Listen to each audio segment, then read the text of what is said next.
Good morning. Welcome to the Wednesday Word. I'm Steve Onsman, pastor of Calvary United Church of Christ in Reading, Pennsylvania.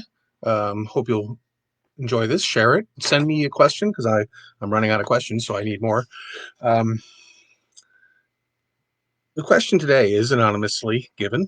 What happened to Joseph, Jesus' dad? All right.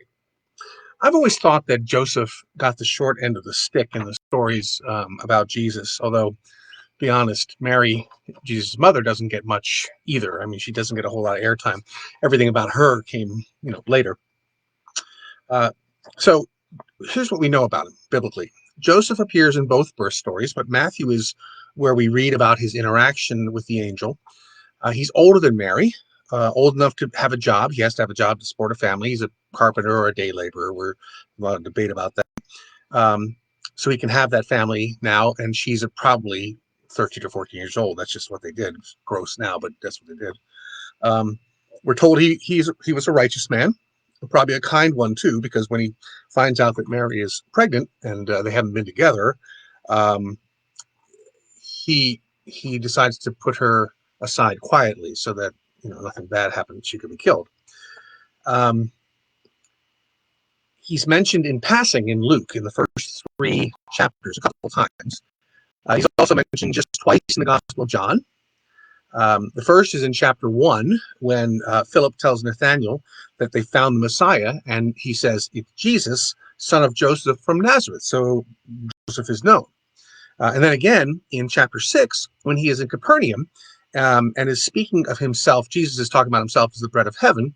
Complaint is made, of course. Who wouldn't, right? Is not this Jesus, the son of Joseph, whose father and mother we know?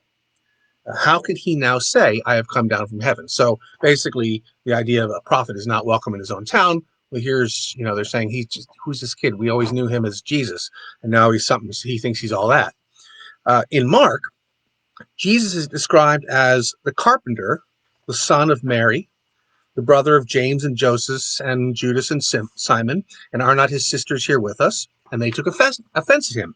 This is in connection with Jesus' teaching about in the synagogue in chapter 6. And Matthew 13 changes it slightly and calls Jesus the carpenter's son. So it's possible he was a carpenter's son and a carpenter. We don't know. There's also the story in Luke 2 of Jesus as a 12-year-old when he stayed at the temple and his family left, and they come back and they're all crazy and afraid, and he smarts off with them. I always think of it as smarting off. Maybe you don't. "Why are you searching for me?" he says to his parents. "Did you not know I must be in my Father's house?" That's for another day. I'll deal with that question too. So church tradition tried to fill in the blanks, and that's where we have most of our information about Joseph and Mary. The tradition, of course, tried to maintain this lie that Mary was always a virgin. We just read that he had brothers and sisters.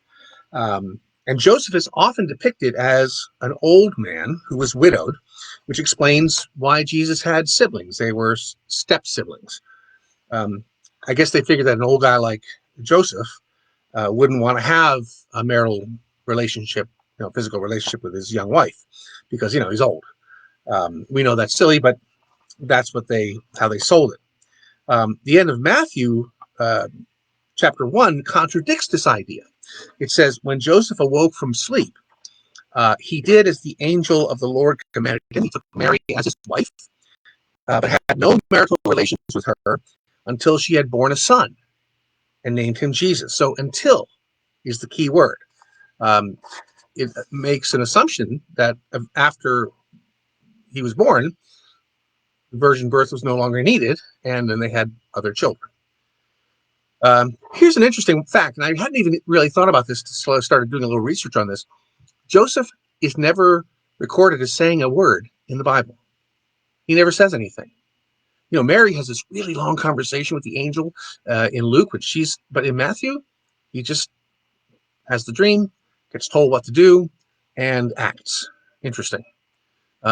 Another is that he was mostly ignored. In the 8th century, we have a whole section of sort of Joseph worship, not, I don't like that term, but began. But actually, it traced itself back to a writing called The History of Joseph the Carpenter from around the 5th or 6th century, which claimed that Joseph died when he was 111 years old. When Jesus was 19, which means Mary would have been her early 30s, which means Jesus would have been in his early 90s when he married her. See that whole mythology. And this actually came from an earlier writing around 150 AD called the Proto-Evangelium of James. So the history sort of built over time, but as far as we know, for over 100 years, nobody thought much about Joseph and truthfully about Mary. In 178, so 28 years or so after the Proto-Evangelium of James, the Greek philosopher Celsus wrote in his work on the true doctrine that Joseph had left Mary when he found out she was pregnant, to go against the the story they were telling, and he believed that she had committed adultery, and that actually the story was actually spread, and the soldier's name, a Roman soldier, was Pantera. Some years after that, the church father Origen dismissed this as an anti-Christian slur. Okay, so that's all I have for today. What do you think? Send me an email, a message, or call. My email's my last name, Ansman@comcast.net.